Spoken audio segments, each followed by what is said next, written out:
Bom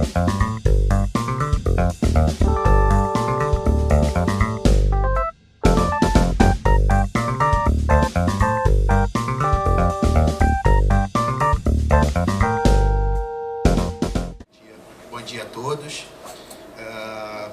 Vamos aqui dar continuidade ao seminário Direitos Humanos, Econômicos, Sociais, Culturais e Ambientais em tempos de crise. Então, gostaria de dar as boas-vindas e apresentar os palestrantes desse painel de vedação do retrocesso ambiental. Novamente agradecendo a Defensoria Pública do Estado de São Paulo, a EDEP, ao Núcleo de Cidadania e Direitos Humanos, na pessoa do Dr. Carlos Reis,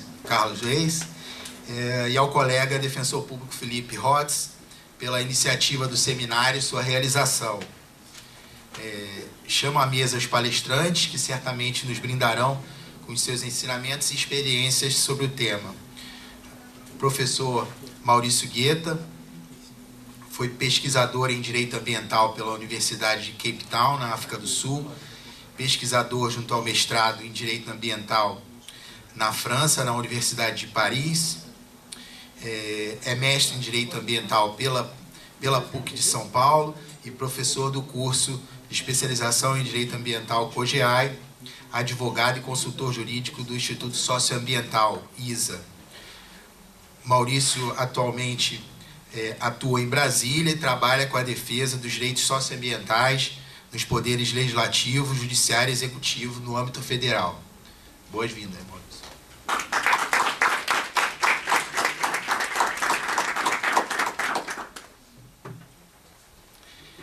Quero chamar também à mesa o colega defensor público Andrew Toshio Hayama. Toshio tem atuação no campo da tutela coletiva, especialmente em defesa de comunidades tradicionais, quilombolas, caiçaras e caboclas, na região do Vale do Ribeira. É mestre em Direito Socioambiental pela PUC do Paraná, sob orientação do professor Carlos Marés, dissertando sobre o tema Unidade de Conservação em Territórios Quilombolas, Conflitos Socioambientais e Atuação da Defensoria Pública. Bem-vindo, doutor Chico.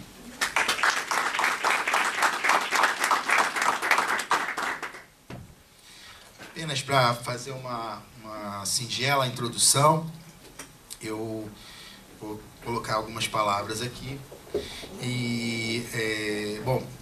Quando o professor Plauto Faraco de Azevedo escreveu que vivíamos a crise civilizacional, aquela que a tudo permeia, a economia, a política, o direito, a democracia, a ética, a ciência,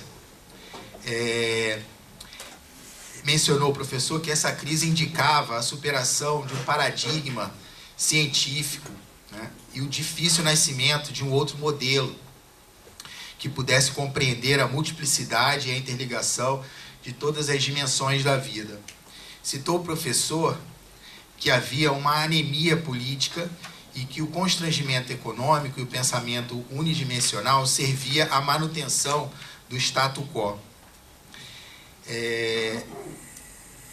Esta crise chegou a tal ponto que hoje o que vivemos é nem mesmo a manutenção, mas o verdadeiro retrocesso de direitos conquistados e das políticas públicas responsáveis por concretizá-los. E como o homem é parte integrante da natureza e não existe fora dela, o retrocesso evidentemente atinge também o nosso meio ambiente. Esse retrocesso, como explicou a promotora de justiça do Pará, Eliane Moreira, possui uma anatomia caracterizada por anistias, isenções e transferências de gestão ambiental ao particular.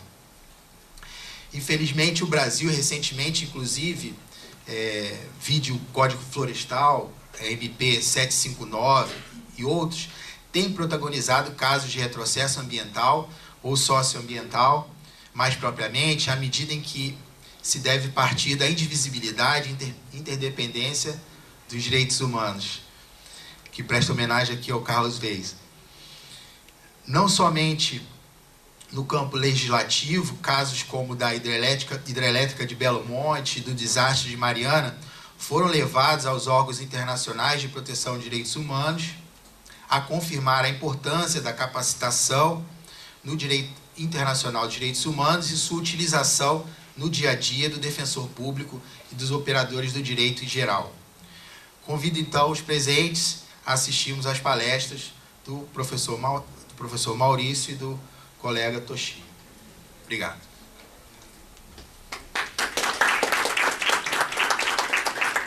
Bom dia a todas e todos. Primeiro dizer que é um grande prazer, agradecer o convite da Defensoria Pública do Estado de São Paulo. Um prazer imenso estar aqui com vocês hoje. Tenho uma admiração muito profunda pela Defensoria Pública em geral, principalmente do Estado de São Paulo, pela atuação.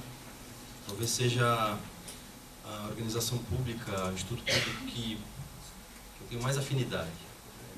Então é uma grande honra para mim estar aqui conversando com vocês. E também um motivo de grande alegria estar dividindo a mesa com o meu amigo Toshio, companheiro de lutas lá no Vale do Ribeira. É uma área de atuação que o ISA também trabalha, com as comunidades quilombola, Mata Atlântica, e o Paulo, que também é um amigo de longa data. Então, muito obrigado pelo convite, Paulo, em nome da Defensoria, né, do ISA, eu agradeço o convite. Bom, hoje a gente veio falar aqui sobre um tema, e eu espero não deixá-los muito deprimidos, né, mas acredito que é muito importante a gente estar totalmente a par da realidade do nosso país. E eu acho que esse seminário se presta a isso, as diversas matérias que foram debatidas. Os temas são exatamente aqueles que estão na ordem do dia. Então, a minha ideia aqui é trazer para vocês um pouco, rapidamente, pontuar algumas questões teóricas sobre o princípio da proibição do retrocesso em matéria socioambiental, né, para, em seguida, passar a discorrer sobre alguns dos principais temas que têm nos preocupado lá em Brasília. Antes disso, eu gostaria de iniciar com a constatação de que a gente vive hoje, sem dúvida, desde 88, o período de mais graves e iminentes ameaças de retrocesso na área socioambiental. E isso tem se intensificado a cada semana, não é a cada ano, nem a cada mês, é a cada semana, com a denúncia que foi oferecida pelo Procurador-Geral contra o Presidente da República. A gente tem visto diversos atos de barganhas, negociatas, toma lá da cá, né? O fisiologismo talvez nunca tenha encontrado maior ressonância do que hoje. Então, um governo quase que parlamentar, né, abrindo mão de direitos e de emendas parlamentares, enfim, uma série de negociatas, para tentar se ver livre dessa denúncia. Eu vou comentar que há 2 dias atrás, o presidente assinou um parecer da AGU, tentando desconstruir os direitos dos povos indígenas, no artigo 231 da Constituição. Eu já comento esse assunto. Então, de fato, a gente vive um momento bastante perigoso e é preciso que as organizações e instituições estejam unidas na defesa da Constituição, na defesa dos direitos fundamentais, dos direitos sociais, dos direitos socioambientais. Esse princípio da proibição de retrocesso, acho que vocês certamente saberiam discorrer mais sobre ele em matéria de direitos sociais, da atuação da Defensoria, né? Ele tem origem justamente na relevância dos direitos fundamentais como pilar de sustentação do fundamento do Estado Democrático de Direito. E aí eu quero lembrar uma passagem interessante do Paulo Gustavo Branco, né, que diz que os direitos fundamentais são hoje o parâmetro de aferição do grau de democracia de uma sociedade. E o Jorge Zabud, que é um jurista jovem, mas extremamente competente, não sei se vocês conhecem, ele afirma que a própria existência dos direitos fundamentais seria colocada em risco caso fosse admitida a restrição contra eles, sob o argumento de que tal restrição traria benefício geral para a maioria da sociedade, ou para o próprio governo, ou então viabilizaria a preservação do interesse público. Daí a essência dos direitos fundamentais de servirem como cláusulas pétreas, né, como pilares de sustentação, que devem ser mantidos, inclusive, nas situações em que se alega interesse público, vontade da maioria, etc. e tal. E daí a doutrina consolidou, então, o princípio da proibição de retrocesso, né, princípio que determina que, em qualquer que seja a matéria de direitos fundamentais, deve ser preservado o núcleo essencial daquele direito preservado pela Constituição. Então, o núcleo essencial é um termo reproduzido pela doutrina, jurisprudência nacional e internacional, e é uma norma de altíssima relevância para a manutenção do Estado Democrático de Direito. Os seus principais fundamentos, né, são os valores jurídicos republicanos, a segurança jurídica, a dignidade da pessoa humana, a máxima eficácia das normas definidoras de direitos fundamentais, o dever de progressividade em matéria de direitos sociais, econômicos, culturais e ambientais. Existe um aspecto interessante desse princípio, que é objeto da nossa mesa hoje, que é o duplo aspecto que ele tem, né? A gente fala sempre em proibição de retrocesso, a gente fala então do seu aspecto negativo, né? A vedação de que haja retrocesso em um direito fundamental consolidado e com políticas públicas em andamento. Mas também há o seu âmbito positivo, no sentido do dever de progressividade, ou seja, é preciso que, a partir daquele pilar consolidado, haja sempre uma progressão em relação à aplicação e efetivação do direito fundamental. E há uma série de julgados nesse sentido, depois eu posso passar para vocês. Não vou aqui ficar citando número de acordo, mas eu deixo disponível para vocês na sequência. Inclusive com algumas passagens de jurisprudência internacional. Agora, a aplicação desse princípio, que vocês muito bem conhecem, na área de direito socioambiental, é algo relativamente recente. Eu acho que um dos maiores expoentes dessa corrente é o Tiago, nunca consigo pronunciar o sobrenome dele, Festenseifer, acho que eu acertei. Mas realmente, eu sempre falo para o Tiago, tem que mudar de sobrenome, rapaz, porque ninguém vai conseguir pronunciar. Mas, enfim, há uma discussão bastante recente, que talvez tenha sido intensificada quando da tramitação do Código Florestal, em 2012, que é considerado por nós o maior retrocesso efetivado na área do direito ambiental, é o Código de 2012, e isso ensejou uma série de debates doutrinários e jurisprudenciais sobre a aplicabilidade ou não desse princípio em matéria de direito socioambiental. Primeiro que há uma série de decisões do STJ reconhecendo a existência desse princípio e a aplicação dele. Uma passagem aqui de um acórdão de 2010, no sentido de que submete-se ao princípio da não regressão ou da proibição de retrocesso, a garantia de que os avanços urbanístico-ambientais conquistados no passado não serão diluídos, destruídos ou negados pela geração atual e pela seguinte. Então, aqui também uma série de passagens a respeito especificamente do direito socioambiental, aplicação desse princípio, que eu também disponibilizo para vocês na sequência.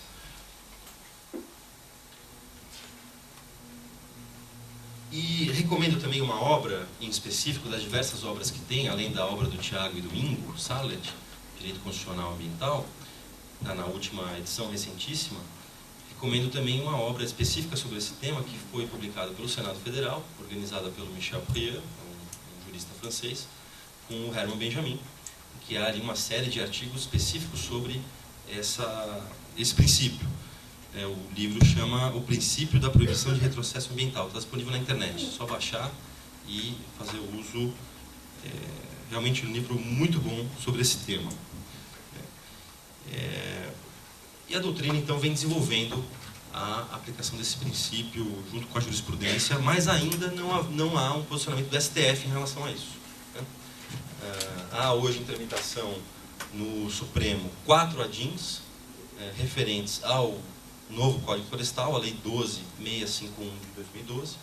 São as ADINs extremamente complexas, elas questionam 58 dispositivos da nova lei.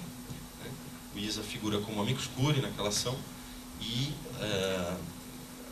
estamos aí ansiosos, aguardando o STF, desde 2013, se pronunciar sobre a matéria.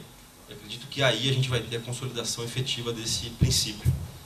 No âmbito internacional, quero destacar o reconhecimento por parte do Parlamento Europeu do princípio em 2011, em que o Parlamento Europeu aprovou uma resolução, resolução de 29 de setembro de 2011, que clama pelo reconhecimento do princípio da não regressão no contexto da proteção ambiental, tal qual de direitos fundamentais. Então, o princípio da proibição do retrocesso, a resolução de 29 de setembro de 2011, também disponibilizo para vocês, na sequência, do Parlamento Europeu, item 97, clama pelo reconhecimento do princípio da não regressão no contexto da proteção ambiental, tal qual de direitos fundamentais.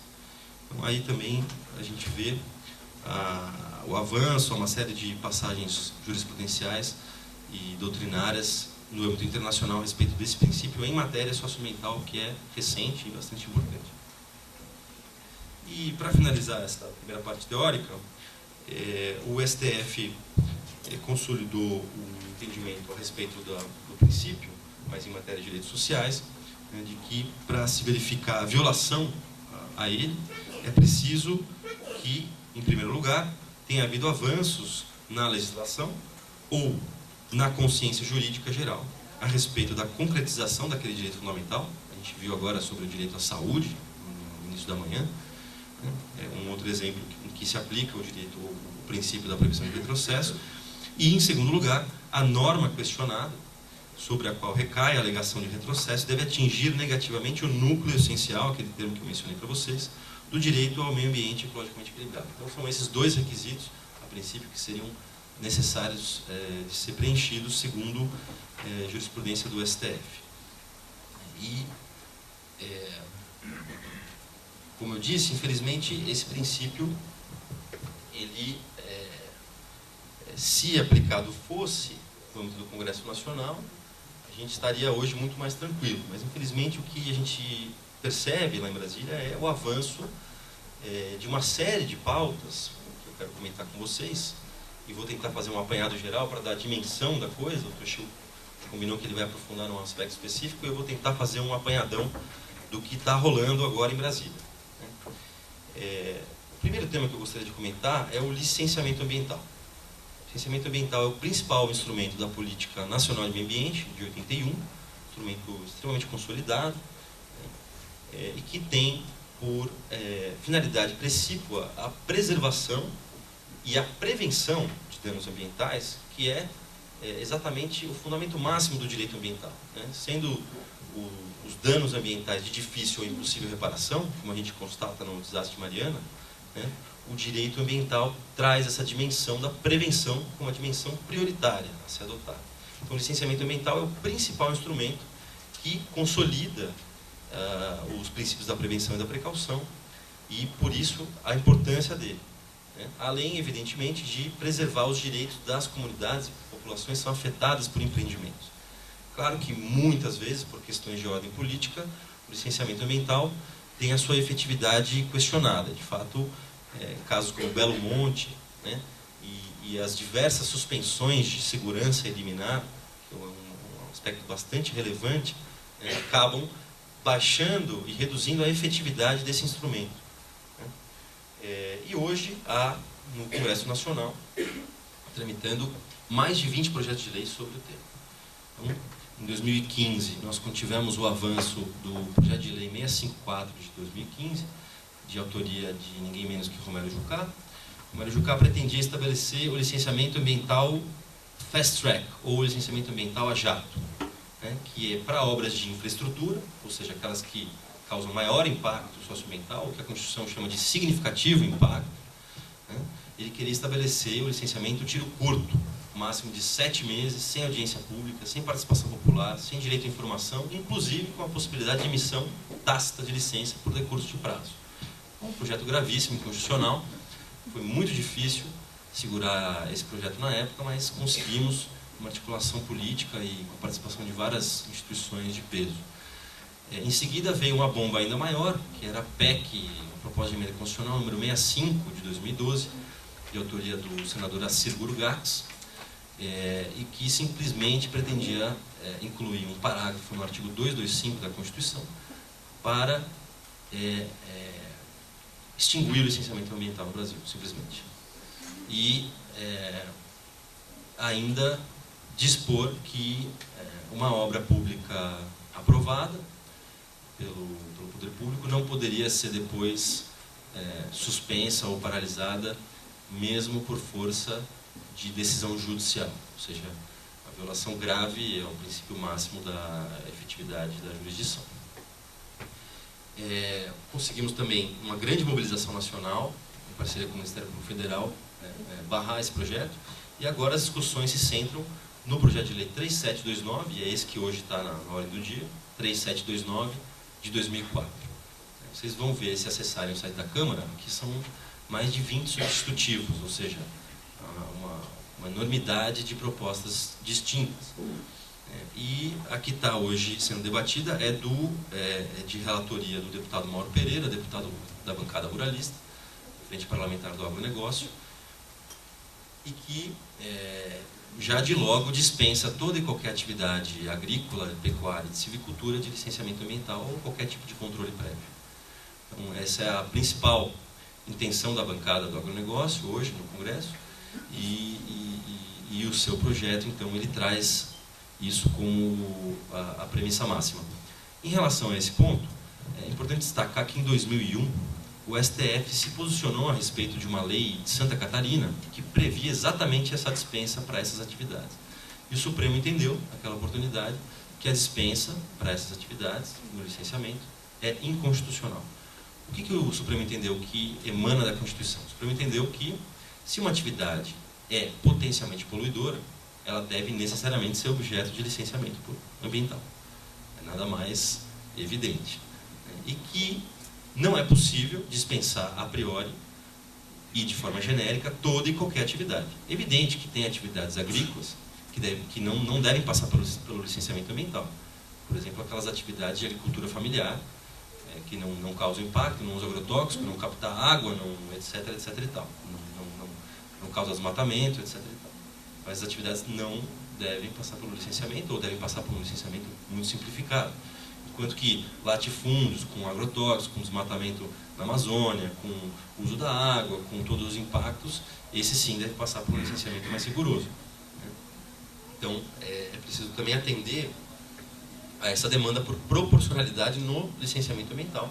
Aqueles empreendimentos que têm mais impacto devem ter um licenciamento mais rigoroso, aqueles empreendimentos que têm menos impacto devem ter um tratamento menos rigoroso, e aqueles que não têm impacto devem ser dispensados do licenciamento ambiental. Há uma série de críticas nossas a esse projeto de lei, também posso disponibilizar um resumo, né? São 8 macropontos, com detalhamento em relação a eles. Eu destacaria alguns aqui para vocês. Primeiro,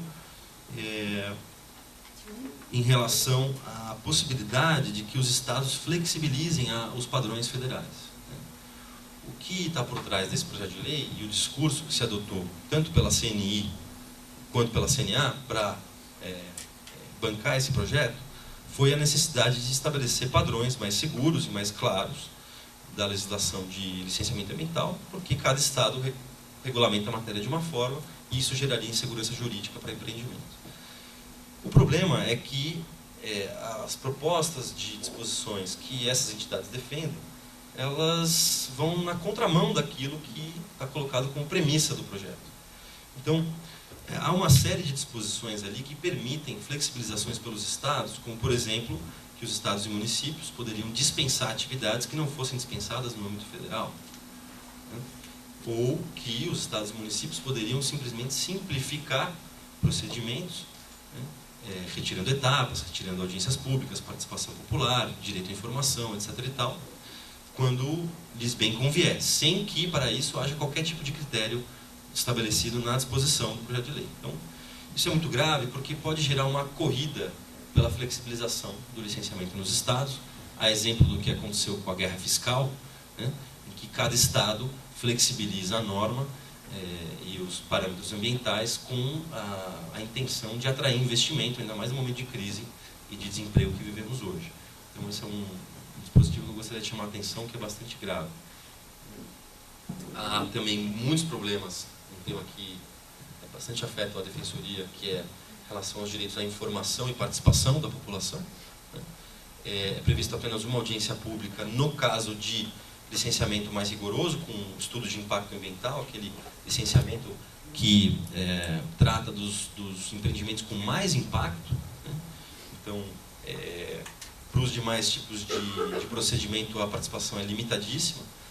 Então, imagina um empreendimento sendo instalado com impactos a uma determinada população, e essa população não tem sequer o direito de ser informada a respeito dos impactos que ela sofrerá, e muito menos de participar da tomada de decisão ou do processo decisório do licenciamento. Então, o ISA tem uma atuação bastante forte nesse sentido, na defesa dos direitos constitucionais à informação e participação. Há também graves violações aos direitos de povos indígenas, comunidades tradicionais, quilombolas, e o patrimônio histórico e cultural. A princípio, como no licenciamento, existe um órgão que preside esse licenciamento, o órgão ambiental. Vamos pegar o IBAMA no âmbito federal para exemplificar, apesar de que 90% do licenciamento é feito nos estados, mas vamos pegar o IBAMA para simplificar. Digamos que tem um empreendimento que afete e impacte terras indígenas, ou patrimônio cultural, cavidades naturais, ou bens históricos, ou então comunidades tradicionais. O que está colocado no projeto de lei é que os órgãos envolvidos, os direitos indígenas, o Palmares, o Quilombola, o IFAM, devem se manifestar a respeito dos impactos dessas comunidades.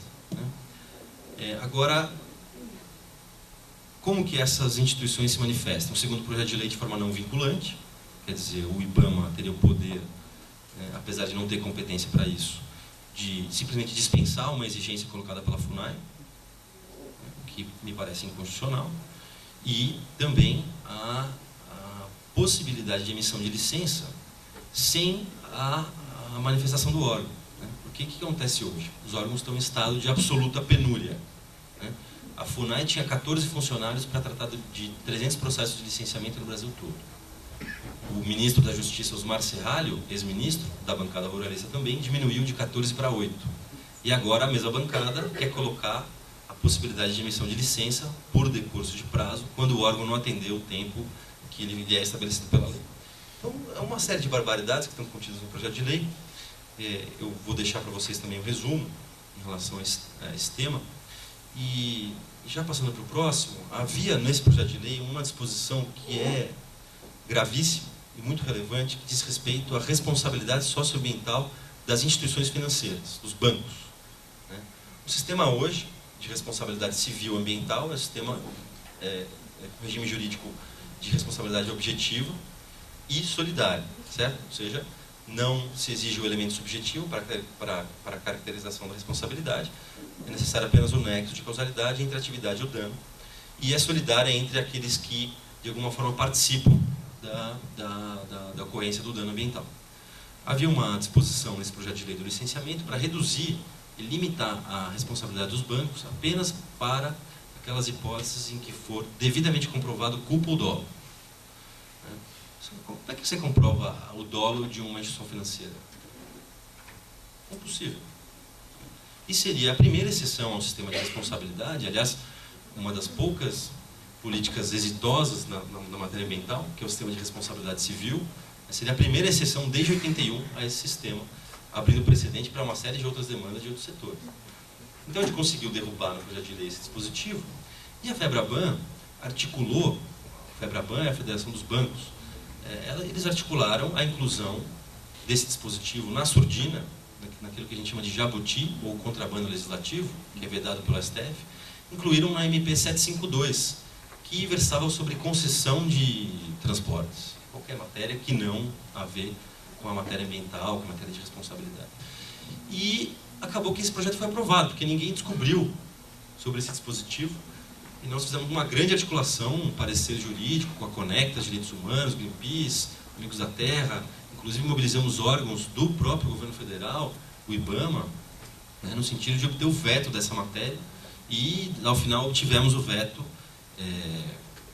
evitando assim quase que um desastre, porque efetivamente a responsabilidade dos bancos é um fator importantíssimo para evitar o investimento em atividades ilícitas, como, por exemplo, o desmatamento na Amazônia. O Santander foi multado em 47 milhões recentemente porque financiou uma atividade, salvo engano, que não tinha licença ambiental e onde havia um desmatamento ilegal numa região do Pará. Então é para isso que serve, é para que não haja dinheiro para investimento para aquelas pessoas físicas e jurídicas que cometem ilícitos ambientais. A gente vive também, já passando para o próximo tópico, a gente vive uma grande ameaça, e o Toshio vai aprofundar um pouco disso aqui no estado de São Paulo, em relação às unidades de conservação, né, as áreas protegidas, as unidades de conservação que estão contempladas pela Constituição Federal, no artigo 225. A gente vive hoje, talvez, um dos maiores desafios da política ambiental em relação a esse tema. É um ataque sistêmico, não é um ataque pontual.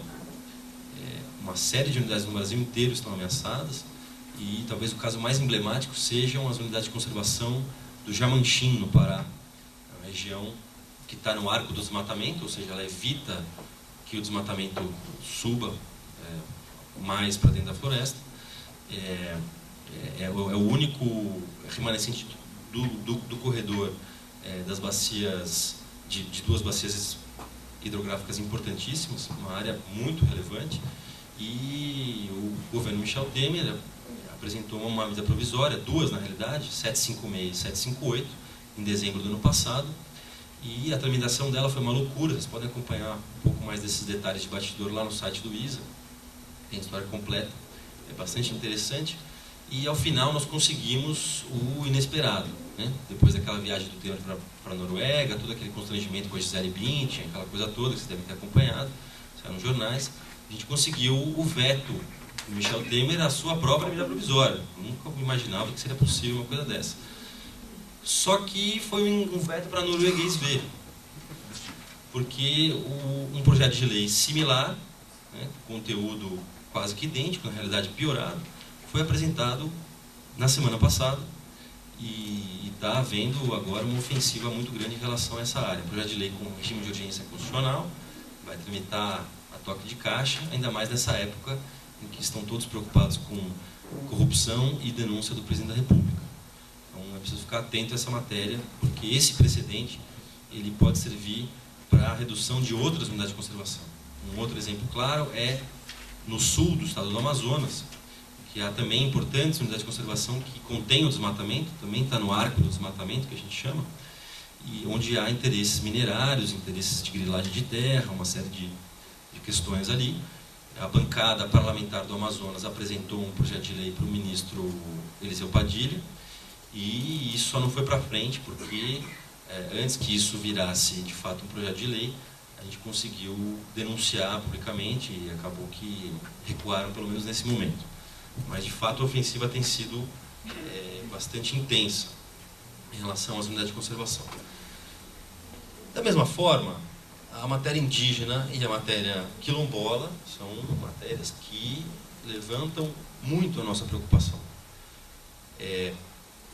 Especificamente sobre a questão indígena, a gente viveu um período de grande combate no Congresso contra a aprovação da PEC 215. A PEC 215, ela pretende alterar o artigo 231 da Constituição Federal, que é o artigo que dispõe sobre o direito fundamental dos índios às suas terras tradicionais. Ela pretende, então, ao alterar esse dispositivo, transferir a competência para a decisão final da demarcação do Executivo para o Legislativo, paralisando por completo as demarcações no Brasil. Ela pretende abrir as terras indígenas já reconhecidas para grandes empreendimentos, como estradas, portos, ferrovias, rodovias, mineração, agronegócio, etc. e tal, detonando as terras que já existem e violando os direitos dos povos indígenas. E também pretende instituir um marco temporal que eu já vou comentar com vocês. Então, a gente conseguiu barrar o avanço dessa proposta, o movimento indígena todo mobilizado em torno disso, grandes mobilizações nacionais aconteceram. Esse ano foi a maior de todos os tempos, com 4.000 indígenas de todo o país, mais de 100 etnias compareceram em Brasília, justamente nessa mobilização contra essas propostas. E não tendo conseguido êxito na aprovação dessa proposta, a bancada do agronegócio, então, lançou mão de um instrumento constitucional, que é a CPI, e instaurou uma CPI da FUNAI e do INCRA. Então, a ideia deles era encontrar justificativa, né, irregularidades em processo de demarcação para justificar a alteração legislativa pretendida. A CPI tramitou por 1 ano e meio, mais ou menos, foi a CPI mais judicializada da história, embates duríssimos, e ao final a CPI apresentou seu relatório final, com mais de 3.000 páginas, em que ela simplesmente indicia cerca de 130 pessoas, incluindo indígenas, que eles chamam de supostos indígenas, procuradores da República que estão indiciados, ou a pedido de indiciamento, mais correto seria, simplesmente por atuarem na defesa de povos indígenas em processos judiciais, ou seja, exercerem a sua missão constitucional. Há também o indiciamento dos, como chamou o Gregório, né, dos perigosíssimos antropólogos, né, que ameaçam a soberania nacional, segundo eles, que demarcam terras indígenas. Foi? Eu não me lembro de todos os nomes, mas são antropólogos de referência que participaram de estudos de identificação de terras indígenas no passado. E essas terras indígenas, a Ladeira, enfim, são antropólogos de referência e que participaram de processos de demarcação de territórios indígenas. Fora as organizações da sociedade civil.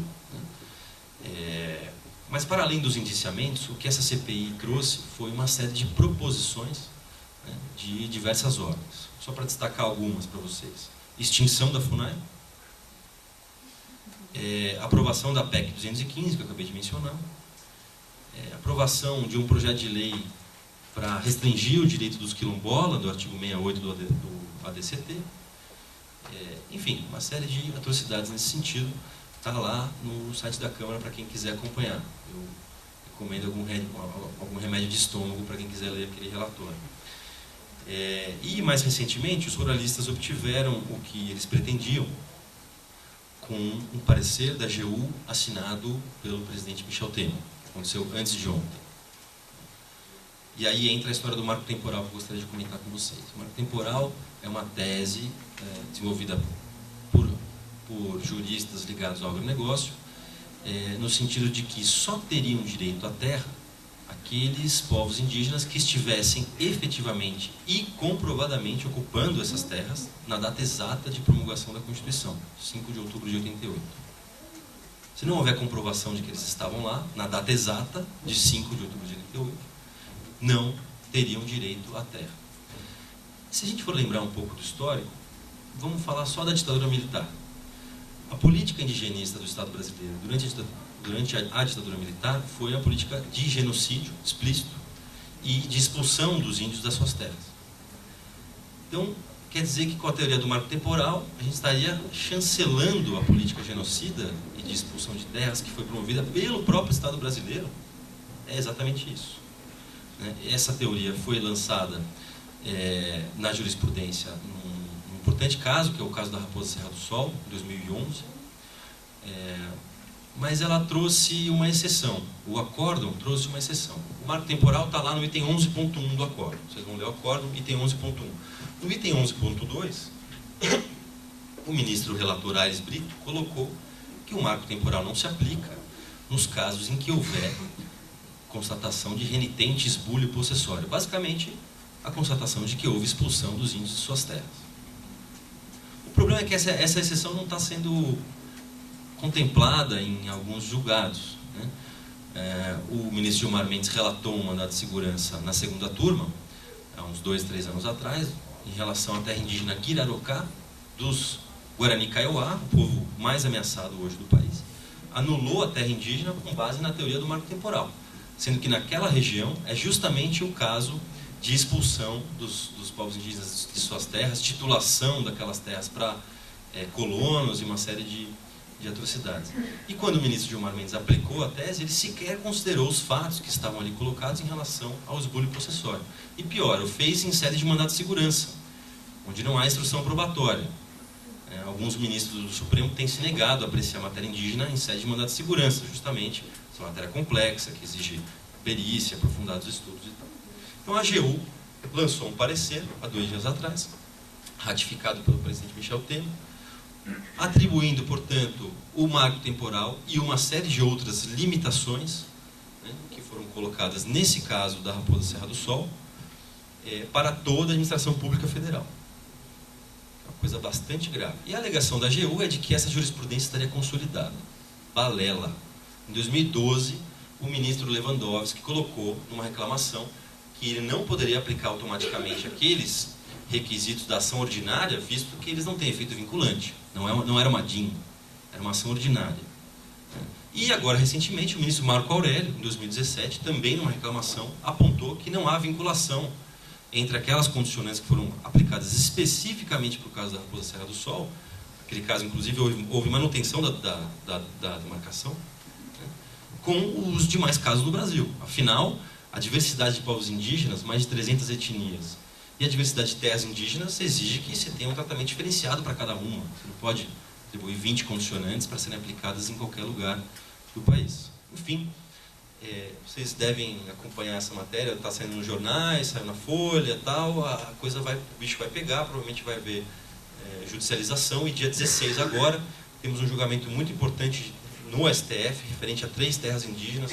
Possivelmente essa matéria vai ser abordada, o marco temporal e as tais condicionantes da Raposa. E, por fim, a questão quilombola, eu acho que eu já ultrapassei meu tempo.